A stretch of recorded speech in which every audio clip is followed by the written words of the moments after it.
Welcome to the show. I'm Dana Lash. It is funny, if there was one charge that you heard over and over again about Donald Trump, it was that he was a liar, maybe also orange. But what so many Americans found so refreshing about Trump was his queen's candor. Actually, I like that phrase. That New York bluntness, that willingness to say the uncomfortable truth. People like that. And to be fair, maybe it was off-putting to a lot of Americans. I think that they've never met a lot of people in my family, though, either, because I'm kind of used to that demeanor. Trump wasn't a liar, though. In fact, more and more, we see that he was telling the truth about so much, regardless of whether or not it was off-putting to people, like the need to shore up our border, that CCP, Chinese Communist Party, is our true enemy, or Communist Chinese Party, not Russia, that NATO should maybe pay its fair share towards its own defense, and America shouldn't be the world's police. He told the truth about Hillary Clinton, about Democrat-owned media, and he's also starting to look right, actually starting to, like right. About the coronavirus, about that being a lab leak. And he was correct about Fauci and Birx being government health agency hacks. He was right about hydroxychloroquine. No, he didn't tell people to inject bleach. We play that audio soundbite on air, and that's literally not what he said, verbatim, literally not. And also about the World Health Organization being corrupted by China. Trump wasn't a liar. I mean, if anything, he was kind of like a hype man, right? Like any successful Manhattan real estate tycoon, he knows how to talk a big game, right? He knows, it's like a coach that talks you up, tells you that you're capable of great things, and sometimes those things that were once hype suddenly become reality. That's not lying.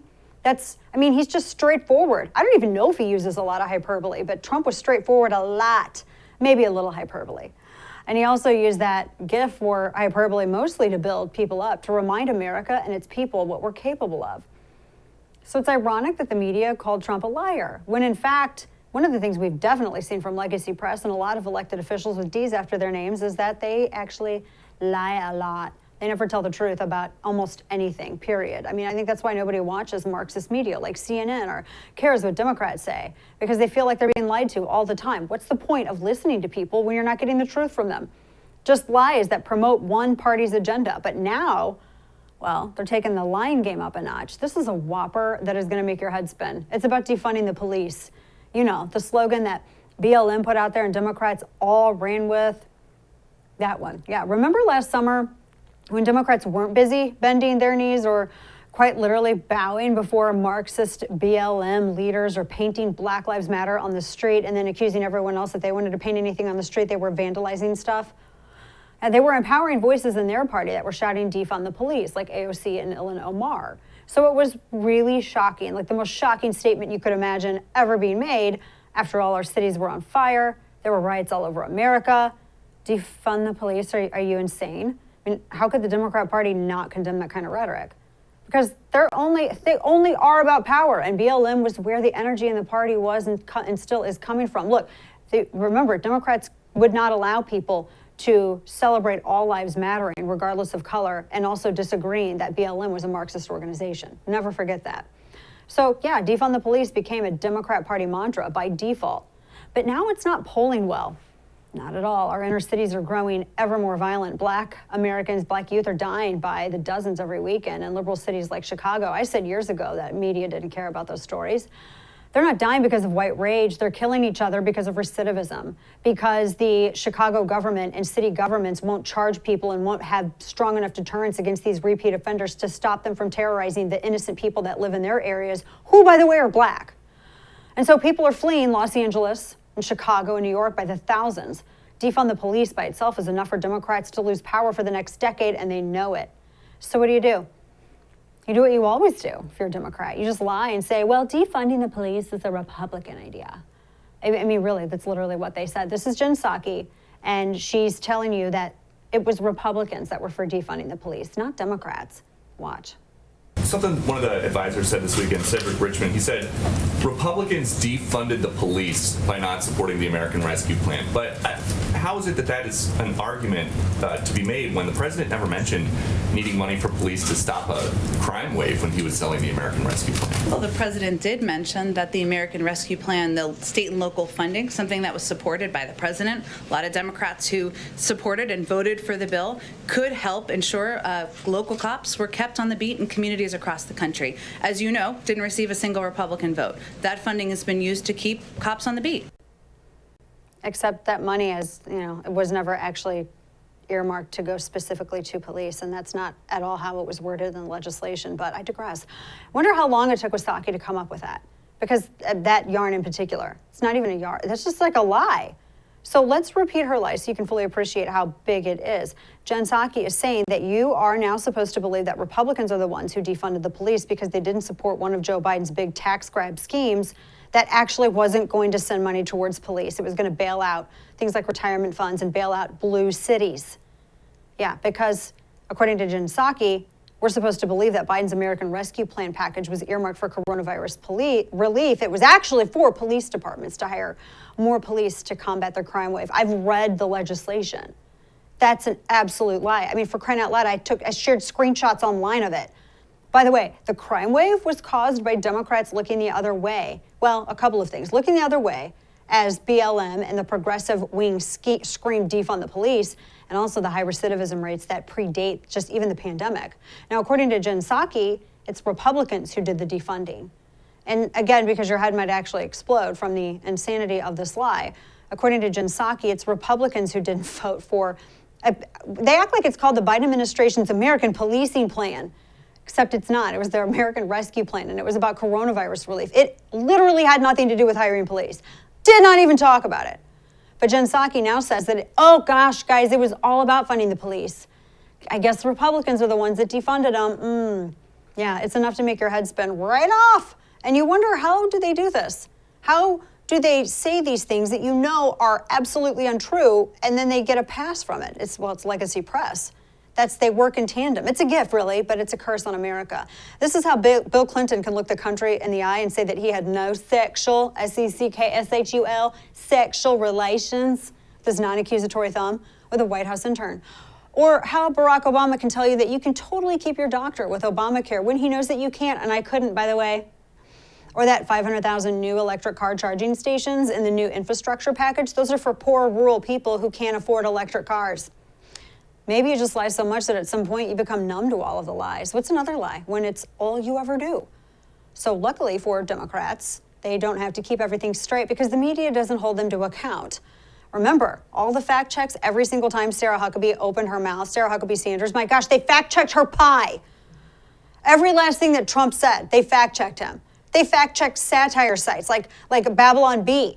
The fact checking business should be hopping right now because there's never been more falsehoods from this administration, from an administration, but it's the Biden administration.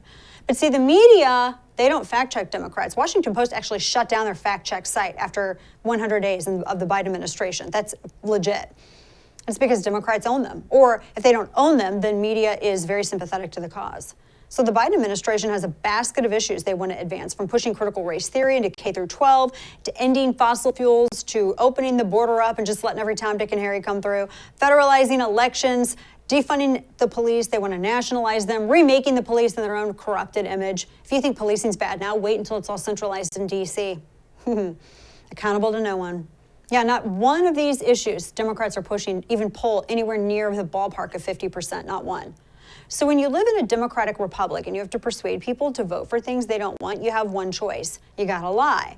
And since we're on the topic of them lying, here's another fib that they're pushing out these days. So not only is it the GOP that's actually defunding the police, but it's also the Republicans.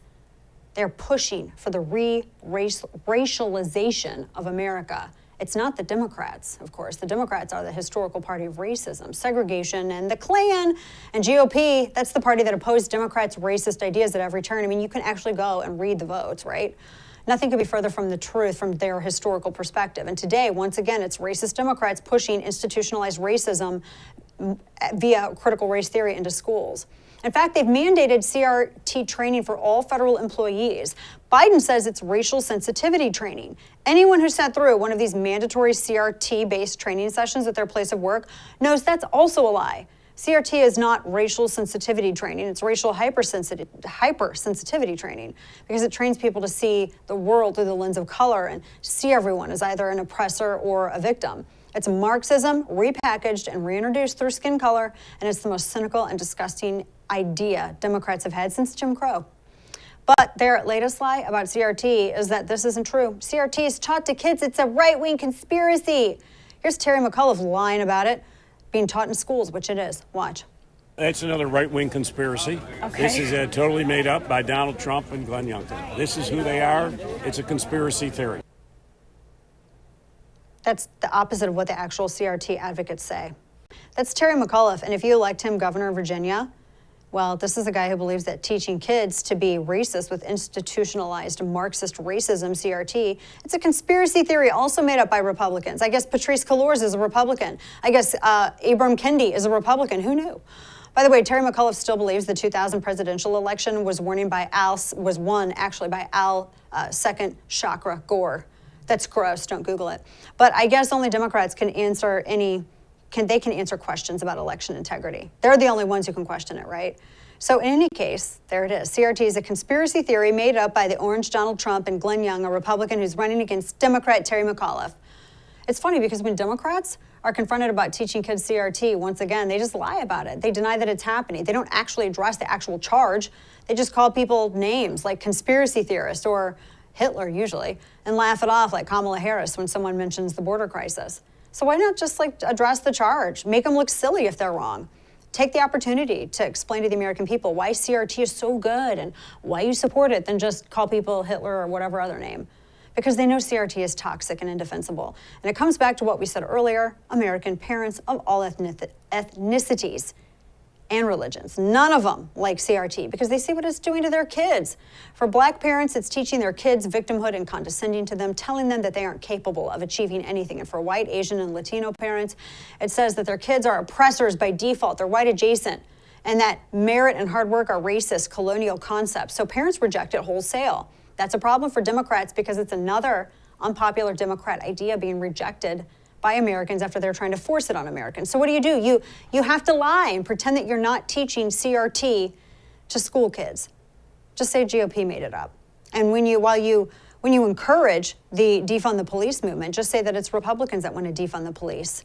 And then let the media repeat your lies over and over again. There's a famous saying about lies that goes something like, repeat a lie often enough and it becomes the truth. Unfortunately, that's not a lie. That's a truism. And we've watched it time after time, all told this year by Democrats and media. We've heard some of these lies so many times, it's like it begins to feel like the truth. But to defeat lies that are destroying America and American lives, we all have to stand up. We all have to stand up and speak the truth every day in our own way, right? That's what has to happen. You got to speak up against CRT at your local school board meeting, like so many parents have done. Maybe when you hear a family member state a lie, lovingly correct it.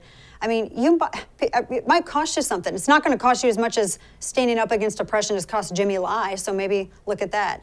Yet if you're not willing to speak the truth, the lies will continue. So everybody, this Independence Day weekend, everybody should stand up and speak out for the truth, right? And just lovingly correct the people that are wrong in your life. Everybody from all walks of life. Everybody. I mean, honestly, I'm so done talking about critical race theory. So you got to go out there and correct the lies, and you know it when you see it. We have a lot more to come. Stay with us. More of No Apologies coming up next. Black Rifle Coffee Company is a veteran-owned coffee company serving premium coffee to people who love America. Talon roasted by Eagles and founded by veteran and CEO Evan Hafer, they spent over 7 years on the ground overseas, Hafer did, with U.S. Special Forces and as a CIA contractor. So Black Rifle Coffee is committed to Evan's mission of supporting veteran, law enforcement, and first responder causes. So this Independence Day weekend, Black Rifle Coffee Company invites you to enjoy your coffee. Whether you're brewing the perfect cup, a pour over, while you're planning how you're going to kick off your pyro to celebrate the founding of our nation, or cracking open the can of 300 to go on, I don't know, maybe get ready to grill all day. Whatever it is, Black Rifle Coffee is here to fuel your way wherever the summer takes you. So head on over to blackriflecoffee.com/DanaTV to order yours. Use code DanaTV at checkout for 20% off your purchase and your first coffee club order. Fuel your summer with America's coffee. Black Rifle Coffee.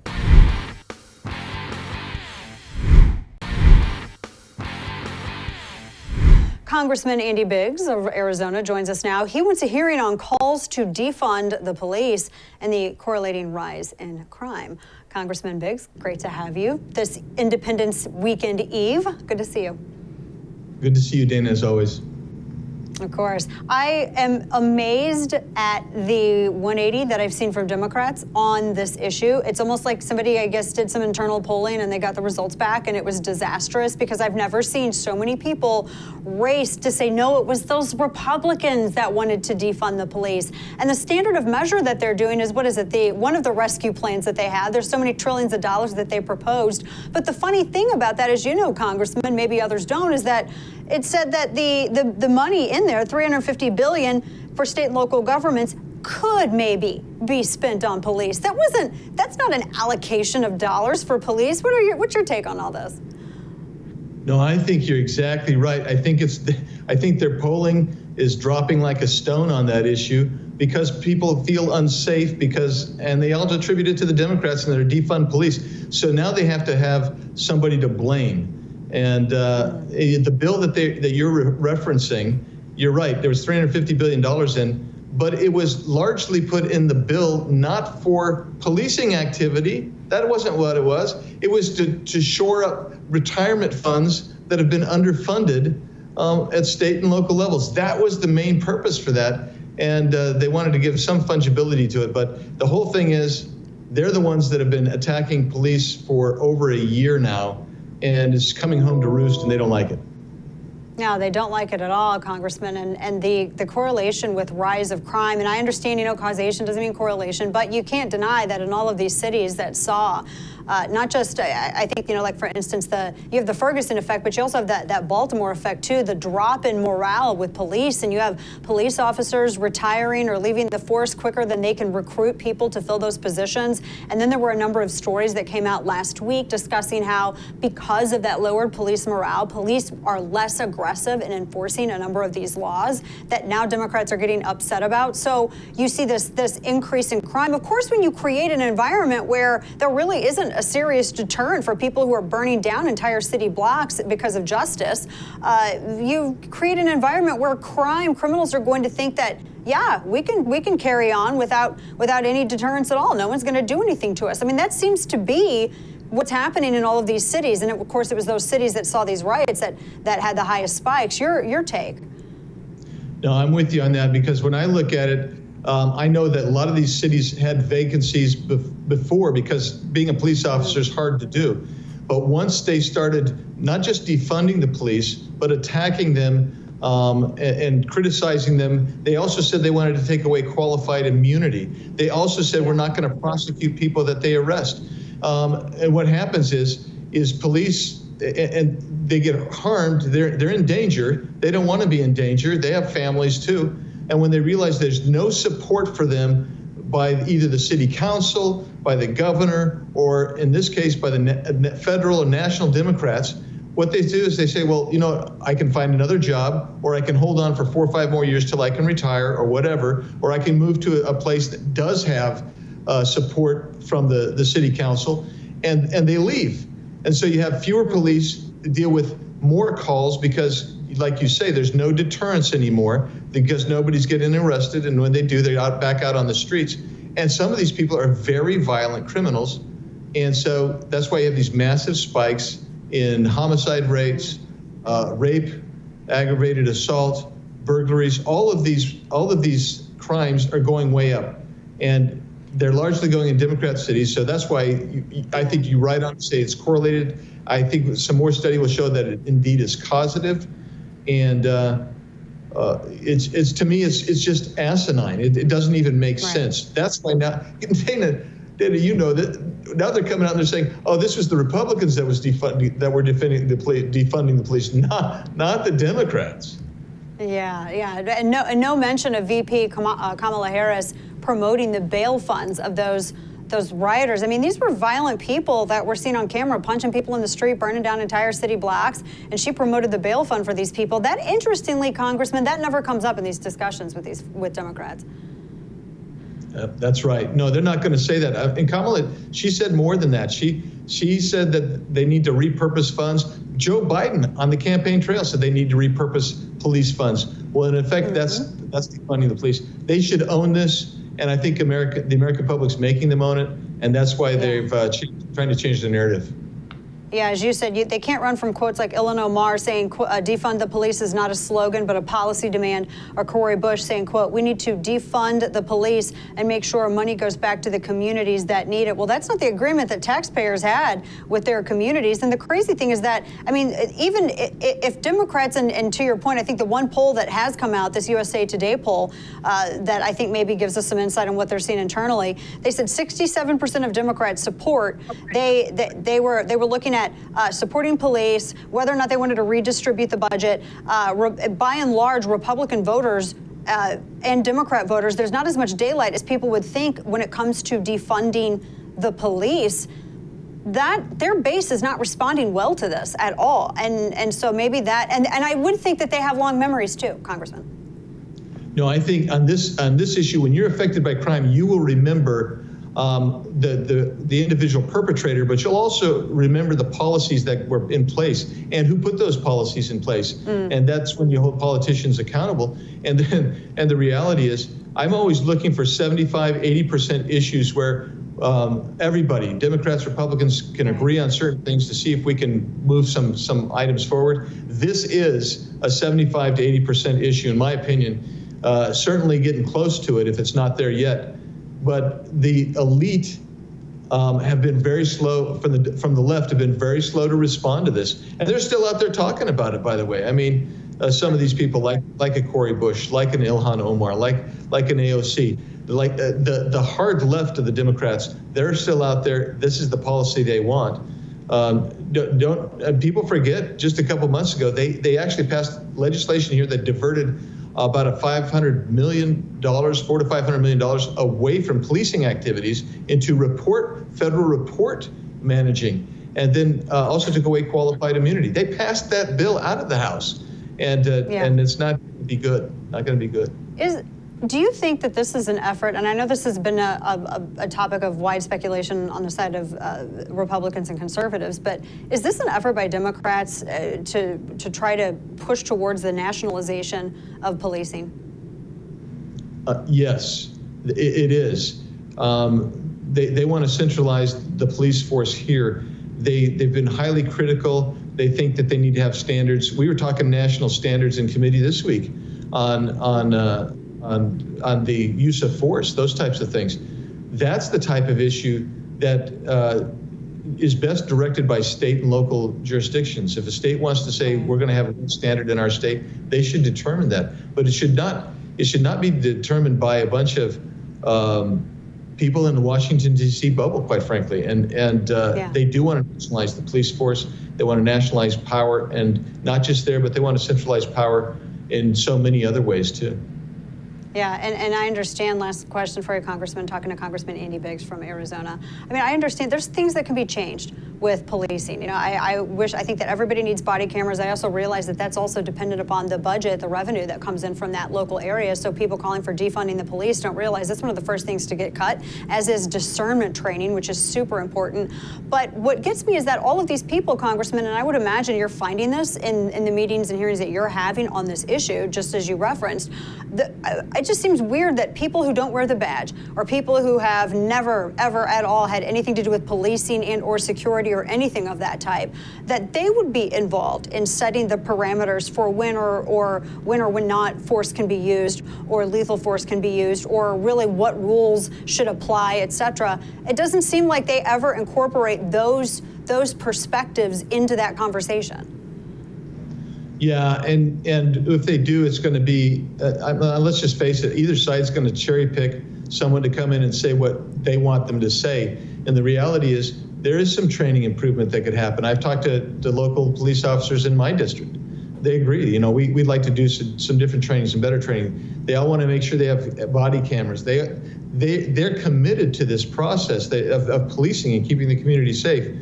And sometimes what happens in D.C., and nobody knows this better than you, is it turns into a partisan fight instead of trying to get at what really needs to happen. And it gets back to the whole thing. I'm not sure that the federal government is the best place to set these types of policies when you have local jurisdictions with people who are in touch with their communities, in touch with their police force, they're in touch with their state, they know what the budget is.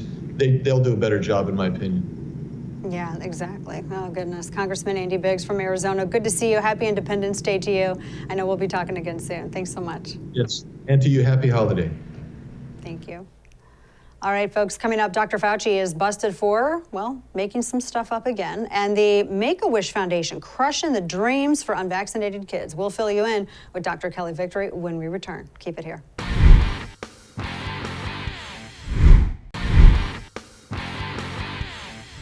More falsehoods from Dr. Fauci, this time denying that he knew why former President Trump canceled the grant for the Wuhan lab. And also Make-A-Wish's new policy, no granted wishes for children or families who are unvaccinated. Oh my goodness, I thought that we weren't supposed to vaccinate kids. Changes apparently weekly. Dr. Kelly Victory, emergency and disaster specialist, joins us now to discuss this with her expertise. Dr. Victory, good to see you. Thank you so much for joining us and appreciate your outspokenness on this issue, although I know it doesn't come without some heat. Thanks, Dana. Great to be with you. No, I have, in fact, suffered the slings and arrows for 16 months now, but I remain convinced that I and the few others of us who have will end up on the right side of history at the end of this. I think so. I definitely think so. And looking at, the story that I mentioned with Dr. Fauci with this lab, I in the very beginning, when all of this happened, Americans were so, they said, we were all told 15 days. Okay, we can do 15 days. We're just assuming that, these people in these positions were being honest. We had no reason to distrust a guy that we had never heard of before, Dr. Anthony Fauci at NIH. And then stories started changing. First it was the masks, and then it was vaccinations for pregnant women, and then it was vaccinations for children. And now we're going back and forth about what age. And it looks like the CDC and the World Health Organization are at odds with all of their directives. So who to believe? And no wonder people are so suspicious of these folks. Well, you're right, Dana, and unfortunately, it has done a tremendous disservice to public health in general, because the public has lost their confidence in public health. And God help us next time we try to raise the alarm and get them to follow our directives on anything. One of the greatest errors in the entire pandemic response, in my estimation, was the fact that Dr. Fauci and others acted as if all of us were at equivalent risk from COVID-19.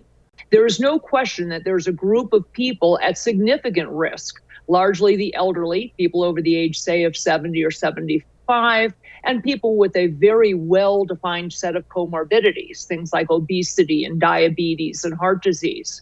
But the rest of us, the majority of us, certainly young, healthy people under the age of 30, and God only knows healthy children under the age of 18, are at essentially zero risk from COVID-19. And the idea that we have foisted upon them all of these restrictions, mask mandates, social distancing, closing schools down and sporting events down, and now moving forward and talking about vaccinating them with these experimental vaccines, I think is unconscionable. And I think it's very, very bad public health policy. Yeah, that's a great point, that everyone was treated as having the exact same risk. That's a great point. And to your other point that you had stated too, these, especially healthy children. We're hearing all of these news stories now about young men who, teenage boys that you hear about heart inflammation. This is a real concern that parents have. I really feel badly that I had said, oh my gosh, another coronavirus task force meeting. I missed the transparency and all of the questions that were answered, because we frankly haven't been given anything about this, doctor.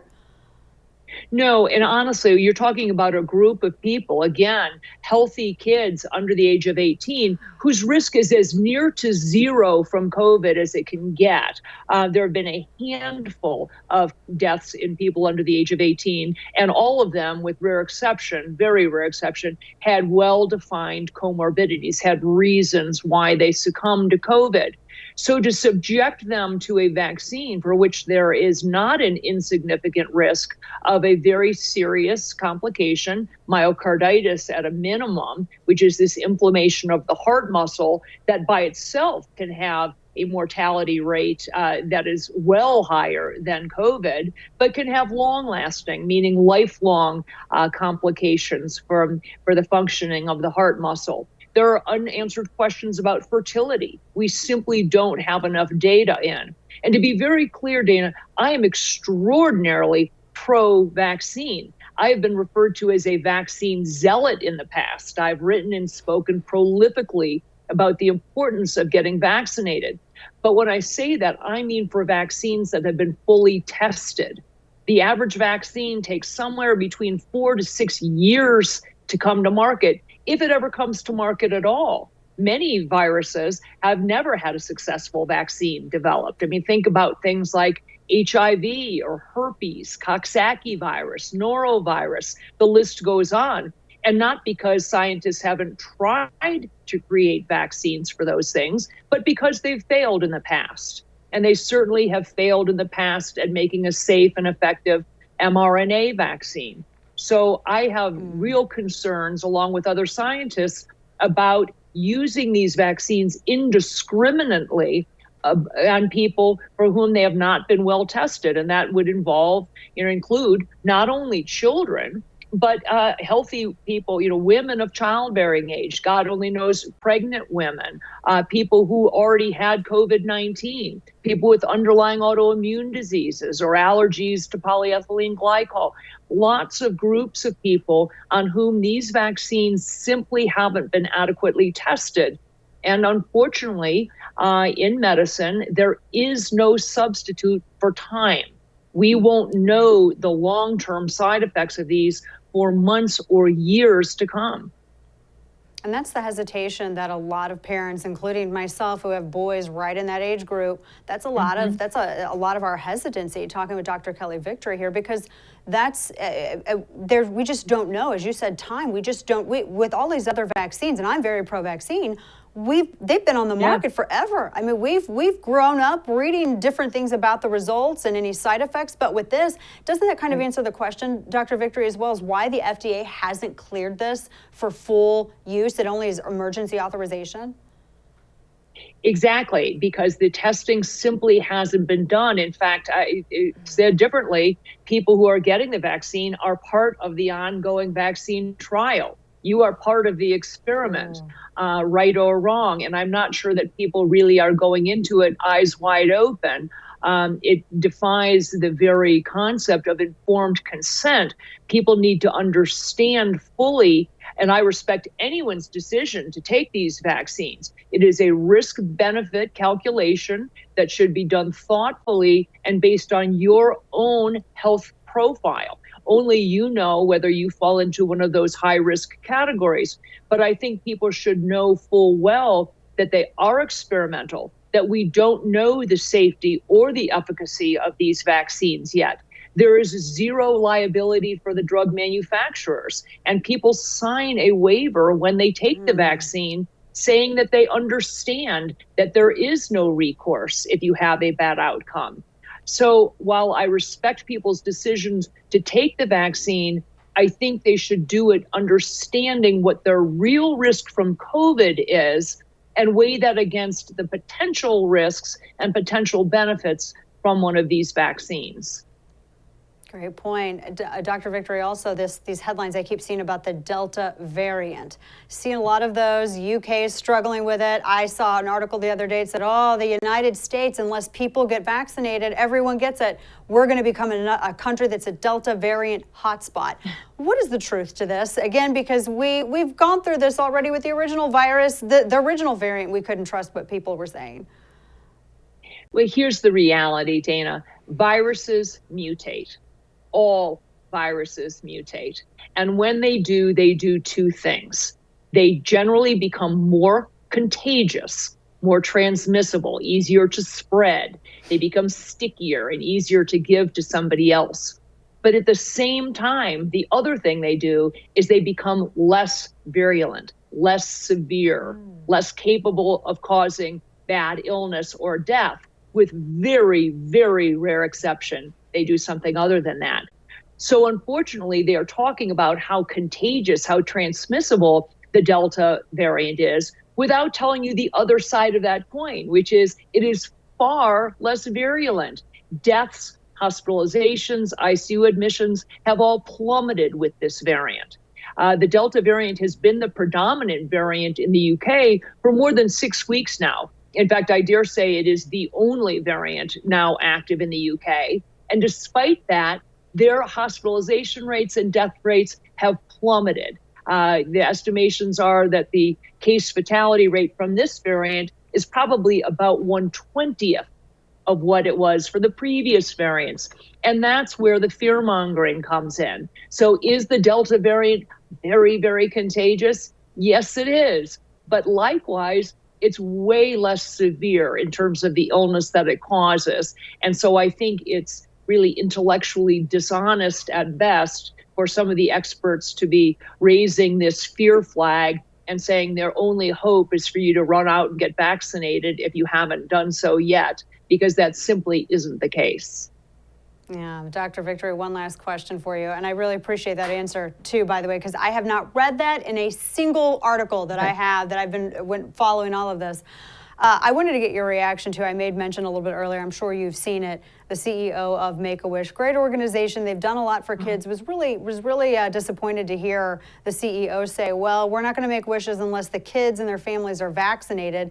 That seems a little bit, I mean, especially for a lot of the kids that are involved, they themselves, they're children, and then they have siblings too. I just wanted to get your thought or reaction to that. I think it is beyond tragic, Dana. I read this article as well, and I think it is so misguided. First of all, you're talking about kids who have terminal illnesses. So the concept that they need to run out and get vaccinated for a virus from which they have really very, very little risk compared to their true underlying illness is preposterous. Furthermore, the WHO itself came out finally last week and said that they don't recommend that children get vaccinated at all right now, simply because of the lack of adequate testing and the fact that they are at low risk already from the virus. Add that on top of the fact that MakeAWish is supposed to be this, sort of wonderful nonprofit that takes care of kids at the worst possible time of their lives and the lives of their family. And to apply that sort of what I consider coercive pressure to say, Johnny, you can't go to Disneyland unless you and your family sign up for this experimental vaccine, I think is really unconscionable. I was sorry to hear them say it, and I hope that they really rethink that stance, because they are otherwise a wonderful organization with a great history. Yeah. No, I completely agree. Dr. Kelly Victory, a pleasure to talk with you. Would love to speak with you again, and so appreciate your outspokenness and just frank medical analysis of these issues that everybody has questions about, but people have been struggling to get answers on. Thank you so much for your time. Thanks for having me, Dana. Of course. All right, folks, coming up, Democrats have introduced legislation for equal pay for national team athletes. Got some thoughts on that? Keep it here.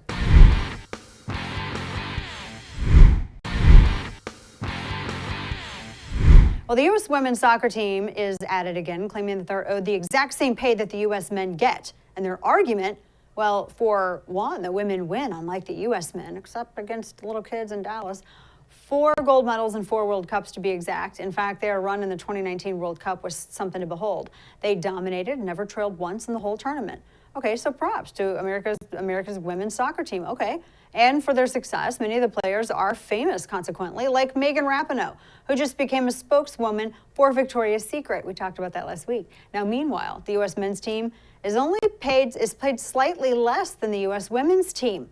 And the men are virtually unknown, and that's what happens when you lose. And again, they were paid less. Aid pay esle in Pig Latin. But only slightly, and that's why the U.S. women's team is suing the U.S. Soccer Federation. And it's also why a House bill, co-sponsored by more than 20 all-female Democrat representatives, was introduced. The bill is called the Even Playing Field Act, and it would guarantee equal pay. Again, this is equity versus equality. Equal pay between U.S. national team athletes and personnel, regardless of gender. And now this all sounds just somewhat equitable, right? Except there's a problem. It's actually not, because the market determines pay. And the market doesn't care about even playing fields. It cares about butts in the seats, eyeballs glued to the screens, merch getting sold. What do I mean? The more butts in seats and eyeballs on the screens, the bigger the prize money, the TV contracts, and yes, the pay for the players. Men's World Cup soccer generated $6 billion in 2018. The 2019 Women's World Cup brought in just $130 million.